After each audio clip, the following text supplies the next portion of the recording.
Hello friends, Hindi कहानियाँ with सरिता में आपका स्वागत है। मैं आपके लिए आज फिर से एक पौराणिक कथा लेकर आई हूँ। विष्णु पुराण से है। भगवान विष्णु का पहला अवतार कौन सा था? भगवान विष्णु का मत्स्य अवतार सबसे पहला माना जाता है। मछली के रूप में अवतार लेकर भगवान विष्णु ने एक ऋषि को सब प्रकार के जीव जंतु एकत्रित करने के लिए कहा, और जब पृथ्वी जल में डूब रही थी तब मत्स्य अवतार में भगवान ने उस ऋषि की नाव की रक्षा की। इसके पश्चात ब्रह्मा जी ने पुनः जीवन का निर्माण किया।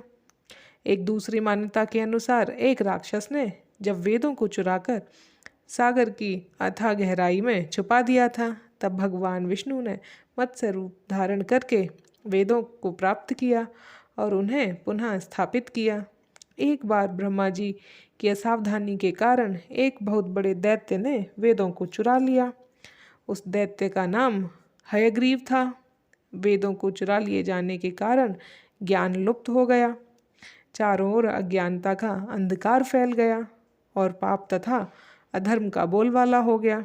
तब भगवान विष्णु ने धर्म की रक्षा के लिए मत्स्य अवतार धारण करके हयग्रीव का वध किया था और वेदों की रक्षा की थी। और भगवान विष्णु ने मत्स्य रूप किस प्रकार धारण किया था, उसकी कहानी मैं सुनाती हूँ आगे।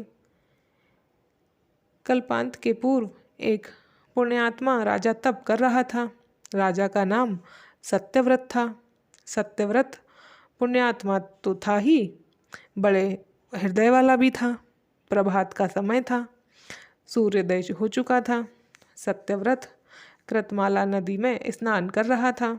उसने स्नान करने के पश्चात जब तर्पण के लिए अंजलि में जल लिया तो अंजलि में जल के साथ साथ एक छोटी सी मछली भी आ गई। सत्यव्रत ने मछली को नदी के जल में छोड़ दिया। मछली बोली, राजन, जल के बड़े बड़े जीव छोटे छोटे जीवों को मारकर खा जाते हैं। अवश्य कोई बड़ा जीव मुझे भी मारकर खा जाएगा। कृपा करके मेरे प्राणों की रक्षा कीजिए। सत्यव्रत के हृदय में दया उत्पन्न हो उठी। उसने मछली को जल से भरे हुए अपने कमंडल में डाल लिया। तभी एक आश्चर्यजनक घटना घटी।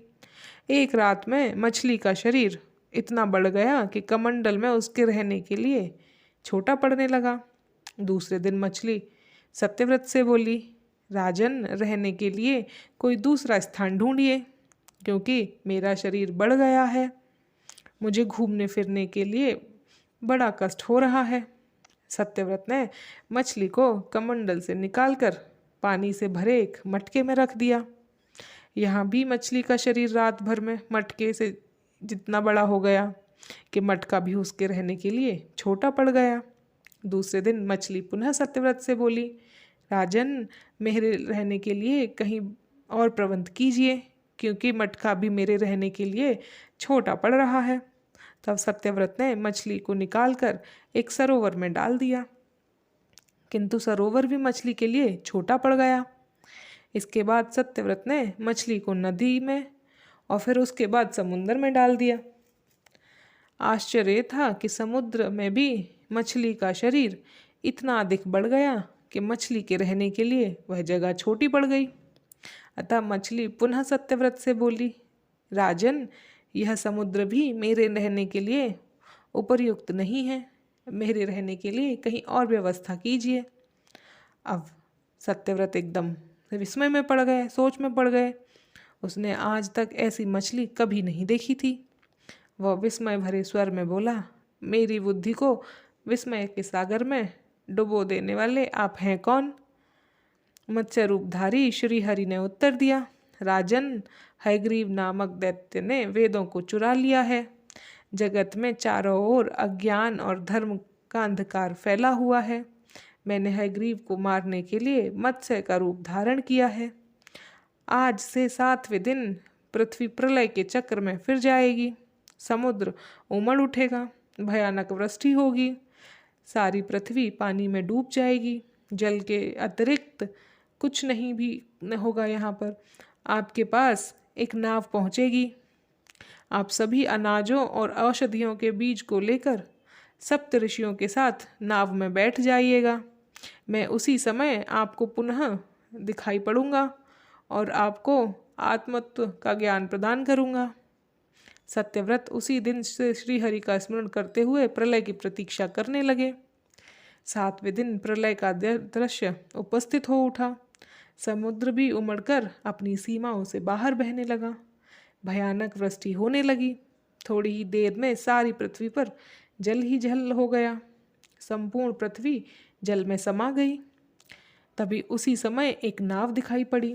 सत्यव्रत सप्त ऋषियों के साथ उस नाव में बैठ गए।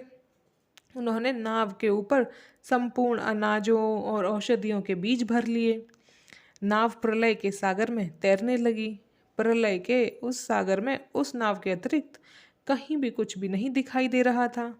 सहसा मत्स्य रूप भगवान प्रलय के सागर में दिखाई पड़े।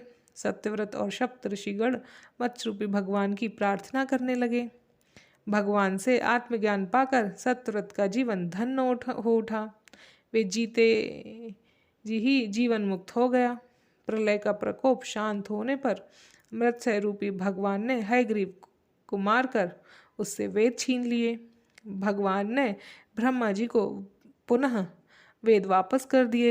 इस प्रकार भगवान ने मत्स्य रूप धारण करके वेदों का उद्धार तो किया ही था, साथ ही साथ संसार के प्राणियों का भी अमिट कल्याण किया। ये थी भगवान के मत्स्य रूप की कहानी और ये भगवान का पहला अवतार था। मैं आपके लिए आगे भगवान के जो भी अवतार हैं उन सब की कहानियाँ लेकर आऊँगी। प्लीज़ आप मेरे चैनल पे बने रहिए और आपने पुरानी कहानियाँ नहीं सुनी हैं तो प्लीज़ आप ज़रूर सुनिए और मेरे चैनल को अभी तक सब्सक्राइब नहीं किया है तो प्लीज़ मेरे चैनल को सब्सक्राइब ज़रूर कीजिए। Thank you.